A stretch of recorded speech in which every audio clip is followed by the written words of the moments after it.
Welcome to the deep dive. Today we're exploring something really fascinating, the potential connections, maybe influences, Yeah. between the Rastafari movement in Jamaica and the ancient traditions of Hindu sadhus in India. It's a great topic. We're basically asking, are the similarities we see just coincidence? Or is there evidence of actual cultural borrowing or exchange happening back in the day? Exactly. So let's set the scene a bit. Rastafari emerges in 1930s Jamaica. It's deeply rooted in um, Afrocentric ideas, right? Hmm. A response to colonialism and disenfranchisement. Absolutely. Key things to remember are Marcus Garvey's Pan-Africanism, his sort of prophecy about a black king. Which many saw fulfilled with Haile Selassie's first coronation in Ethiopia. Precisely. And he becomes this central figure, Jah, for Rastafari. There's this idea of Babylon as the oppressive West and Zion, meaning Africa, as the promised land, and this whole spiritual lifestyle called livity. Okay, now let's swing over to India. We have sadhus. These are Hindu ascetics, renunciation-seeking, Yep.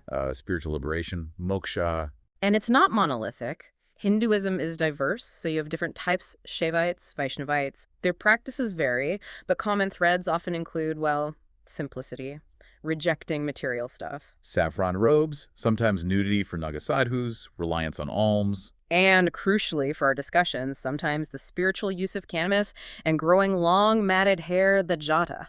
So how could these two, geographically distant traditions possibly connect? History provides the bridge. Post-slavery, Britain brought over 36,000 indentured laborers from India to Jamaica. This was between 1845 and 1917. Ah, okay, so you have a significant Indian population arriving. Right, and they're living under the same British colonial system as Afro-Jamaicans. That shared experience, that marginalization, could definitely foster solidarity, maybe some cultural mixing.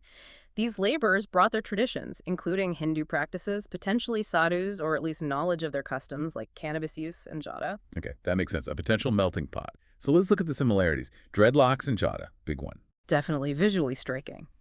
For Rastafari, dreadlocks have multiple layers of meaning African roots, rejecting Babylon, the Nazarite vow from the Bible, the Lion of Judah symbol. And for sadhus, the jatas. It's about renunciation, spiritual energy often linked to the god Shiva. So both practices have deep spiritual significance, given the Indian presence in Jamaica. You think the Sadhu Jata might have influenced Rasta dreadlocks? It's certainly plausible. The visual was there, the spiritual context was there. Then there's cannabis, ganja. Used ritually by Rastas for meditation, reasoning sessions. And sadhus have a very long history of using it similarly, for spiritual insight as a sacrament, particularly linked to Shiva or Kali. And the clincher here seems to be the word itself, ganja. Exactly. That word comes directly from India, from Sanskrit. That's pretty strong evidence, isn't it? Suggests the practice and the term were introduced by the Indian laborers. Okay, that link feels quite solid. Uh-huh. What about diet? The Rasta idol diet, natural, unprocessed, often vegetarian or vegan. Yeah, avoiding pork, shellfish, keeping things pure. And many sadhus are vegetarian too, right? Especially Vaishnavites. Yes, often linked to ahimsa, the principle of nonviolence. So another overlap. The Indian vegetarian practices could have influenced idol, though the specific reasons behind it might differ slightly. It's about that shared idea of a pure, more natural diet. And there's a broader theme of like rejecting the mainstream, Mm-hmm. asceticism. Sort of. Rastafari often emphasizes a rootsy, down-to-earth lifestyle, rejecting materialism. Sadhus, by definition, renounce worldly things for spiritual goals. So a shared value of detachment from Babylon, you could say? There are even little historical clues, aren't there? Like Leonard Howell, one of the earliest Rasta preachers. Using that Hindu-sounding name, Gangunguru Maharaj and his community, Pinnacle, was known for cannabis cultivation and use. There are also accounts, like in the documentary Dreadlock Story, mentioning interactions between early Rastas and Indian communities. But we need to be careful not to overstate it, right?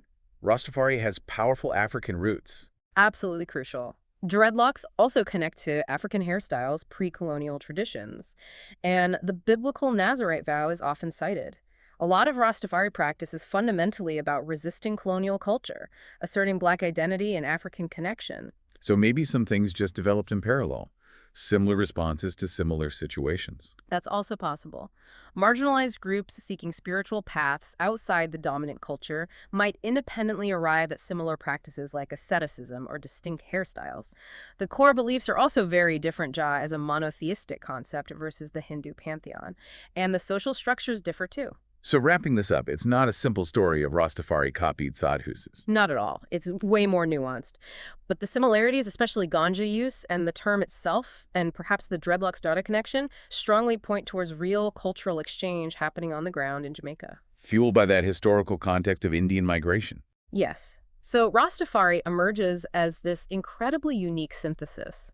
It weaves together African heritage, biblical interpretations, a powerful anti-colonial stance, and these absorbed influences from the Indian community. A true example of cultural syncretism, blending different strands into something new. Exactly. It really shows how cultures aren't static, they interact and borrow, especially when people move across the globe. A really complex and fascinating picture. Makes you think about how people find meaning and build identity. So a final thought for you listening. How else might the movement of people and ideas be quietly reshaping cultures and spiritual traditions around the world today, maybe in ways we don't even notice yet? Thanks for joining this deep dive.